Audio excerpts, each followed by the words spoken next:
listeners, all right? You got to listen to me, not like in your classes, okay? You got to actually listen to me.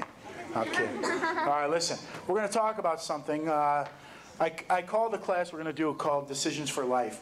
It's a little corny name, but I just came up with it myself. And the reason we're talking today is there's been some recent events in the community, and in talking with parents and some other kids that are a little older, I realized, you know, not enough people are talking about some of the drug issues and problems we're having in our area.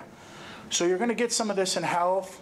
Some of the stuff I'm going to tell you today might be, a little repetitive. You're going to get it when you get through health class. But I want to cover some stuff with you guys because these next few years are pretty important years in your life. When I was younger, when I was a young police officer, the drug problems were pretty much contained to high school kids.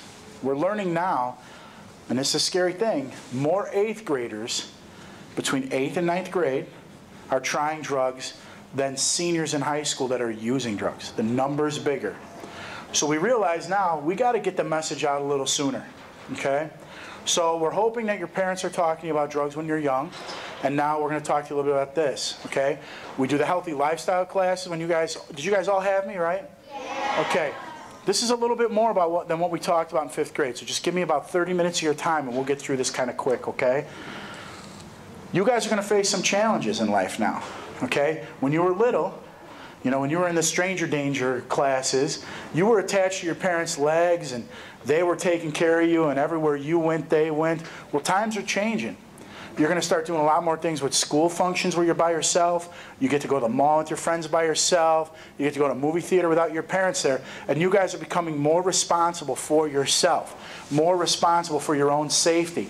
But when that happens, because we're immature, sometimes we make silly and bad decisions. We got to work on that, and that's what we're going to talk about a little bit.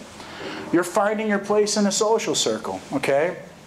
You're going to school with more and more kids as you get older, and now you're kind of figuring things out like, I like this group, I like to do this activity, I like to do these things, and you're going to learn about yourself. I mean, I remember when I was in junior high, I hung out with all the guys I played football with. But then when I got to high school, I kind of liked the drama club stuff, so I hung out with the football players and then some of the people who are in drama club. I think your groups are going to get bigger, and you got to find where you belong in all of that. We have to find who we are. We're defining ourselves. We don't even know who we are yet, really. We're still trying to figure out who do we want to be when we grow up. What is it we want to do, you know? Things like that. What do we want to do with our life? Who do we see ourselves with as friends? Things like that. That's what we're working on now. And then another thing you're going to face is alcohol and drugs. Guys, the age we start seeing kids drink and use drugs at is about 12. So there are people experimenting. There are people, and you don't have to raise your hands, but I'll bet you there are people in this room who have either been offered already, know someone who have already used, or have used themselves. Okay? So we have to have a plan ahead of time if we want to live a healthy life. If we want to be able to say no, we have to have a plan, okay? Some numbers for you guys, and I'm not a big numbers guy, but I want you to see these, okay? First, 80% of high school seniors admit to trying alcohol. Now think about that. When you go to Vernon Hills, that means somewhere around 80% of the kids in that building are going to say they tried it. About 50% of that number say they've tried it in the last month. So they're a frequent user. Okay? Teen drinking ranges from age 12 to 20. So think about it, 12 years old. How old are you guys? That's what I'm talking about. That's why we're talking about this. Because you can't ignore this is the age where people might start. Okay? And it's not going to be something where you go to a huge party, 50 people show up with beer or something. You know what's going to happen? You're going to go to a friend's house for a sleepover one night, and you're going to sleep in the basement because that's where the Xbox is, and one of your friends is going to find some liquor in mom or dad's cabinet downstairs, and they're going to say, hey, you want to try and drink this with me? And you got to think ahead and be ready to say no because you want to be healthy and you want to make your own decisions. Okay? 3,500 deaths per year caused by underage drinking. Through over 3,000 people. And that's not just in car accidents. That's people making bad decisions, people trying to do things that's not safe to do because they're making bad decisions under the influence. They're doing things they wouldn't normally do because they've been drinking or using drugs. 44% of kids try cigarettes before they're a senior in high school. 10% of kids between the ages of 12 and 17 use illicit drugs in the last month. Now, an illicit drug is not alcohol, it's not marijuana, it's worse. It's heroin, it's cocaine, it's drugs like that. Okay? So think about 10% of kids between the ages of 12 and 17 are using drugs. Now, I'm not saying anybody in the room's using it, but what I am saying is if you come across someone who does, you got to be ready to make up how you want to avoid that. You have to be ready to say what you need to say, and you can't just do the thing, because if you're not sure, they're going to pressure you until you do. 20 million Americans between 12 and 17 are current past month illicit drug users. That's a lot of people. Think of 20 million people using drugs in the last month in that age group. So the drugs about Lake County. What do we have going on here? Well, first we have alcohol. We have marijuana. These are all things you're going to talk about in health class. Abuse of prescription drugs. There are kids that get Ritalin and Adderall and things like that because they need it. Sometimes they abuse it and take too much, or they take it and they give it to their friends who don't need it or don't have a prescription and they use it. We see that here in this county. If you have those kind of drugs, you don't give them to anybody else. If someone offers them to you, don't take them, because they're not meant for your body. They have a specific job, and if your body doesn't need it, there's no telling how you're going to react to it. Heroin is a big one lately in Lake County. Big drug. A lot of people using it because it's very addictive. So the dope dealers want you to keep buying, okay? So they were going to give you a drug that's going to addict you. And it's very inexpensive. So they can give it to you at a good price and keep you coming back. Problem is the drug takes over your life because it is so addictive. And then other illicit drugs after that all kind of fall off there. Who is the user? Well, it's not just a kid living in a poor neighborhood in a city anymore. It's not.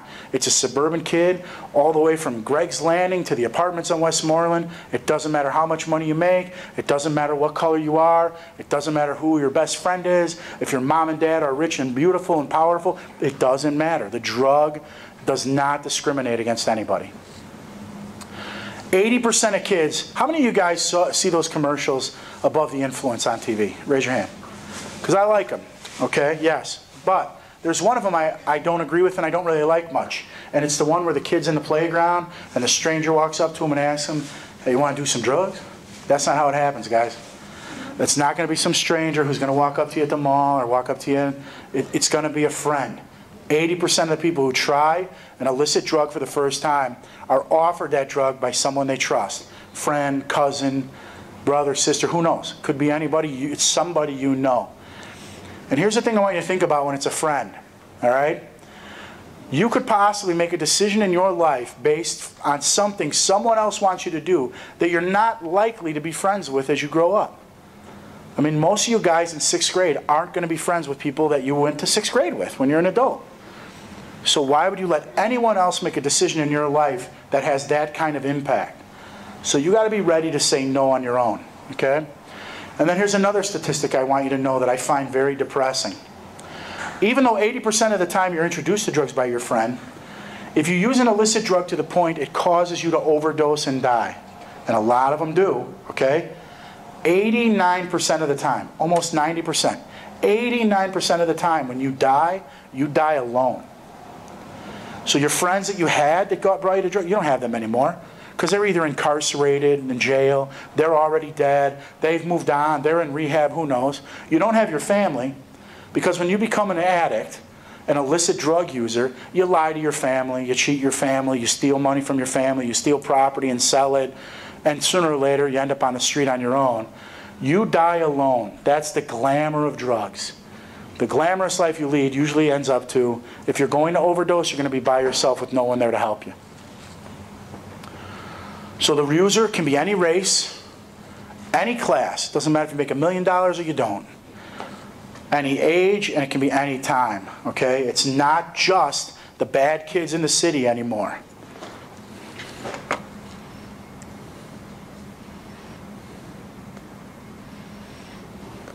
It's still easy enough to find heroin addicts shooting up in a New York City stairwell. Once you like it, you fall in love with it. But even these junkies know they're yesterday's news. Forget injecting heroin. The stuff on the street is so pure now that kids in the suburbs are snorting it. They don't think that they can get addicted because they're not injecting it. And this is the best puppy in the world. Teenagers like Natalie Siapa, National Honor Society at her high school on Long Island, star of the school play, a cheerleader who sang the national anthem. And the whole of the everything a parent could want. This is a kid, good student, brilliant singer, beautiful girl. This is not the picture of a heroin problem. It is today. She is the new heroin addict, sadly. This is what people have to worry about. Days before her high school graduation in 2008, on her father's birthday, Natalie overdosed and died. When we found her, she was gone. She wasn't breathing. She wasn't breathing. We heard her last breath. Natalie was one of 46 people to die from a heroin overdose last year here in Nassau County, New York, a 75% increase from the year before. That's a troubling spike being felt nationwide. Heroin has killed 25 people so far this year in Will County, Illinois, compared to 16 all last year. The number of heroin deaths in Jefferson County, Alabama, has tripled in the last 2 years. In 2008, there were 119 heroin deaths across Oregon, 71 in Multnomah County alone. That bag of heroin is actually cheaper than a six-pack of beer. Dealers have refined production methods, making the drug cheaper and more powerful, 15 times as pure as 1970s heroin. Can a kid do heroin once and die? You can do heroin once, and it may be the last time that you'll ever get the chance to do heroin. And users are getting younger. More 8th graders now say they've tried heroin in the last year than 12th graders. So it's here, and you have to accept the fact that your perfect kid could make a mistake like Natalie. But if you don't catch it in time, you're going to bury your kid. Victor Ciappa doesn't need a survey to warn him of the danger. The reminders hang throughout his home. Jim Axelrod, CBS News, Massapequa, New York.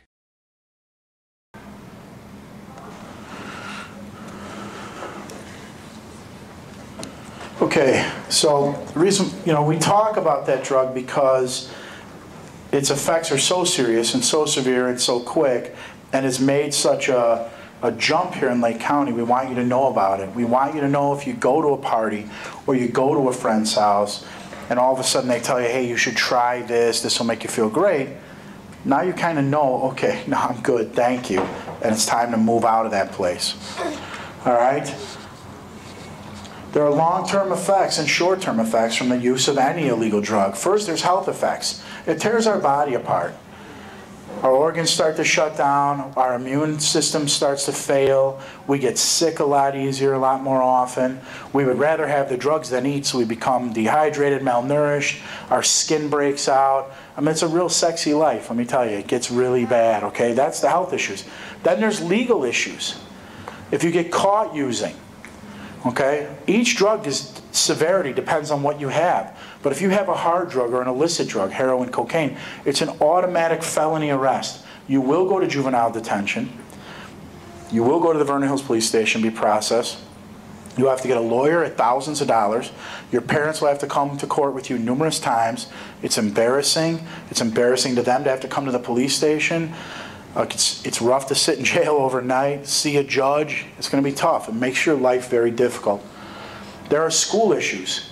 You guys are going to start to see that here. If you can't carry the grades, you're not going to be able to participate in sports. If you don't listen in school, well, it gets worse when you get to high school.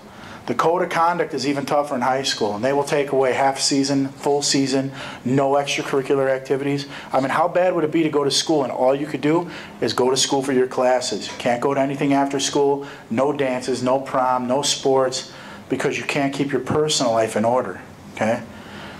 And then death. I put death up there because I know that's an extreme, but I'm going to tell you what, guys. Drugs only end one of three ways: jail, rehab, or death. Okay? And all three of those ways are terrible. You don't want to put yourself through them.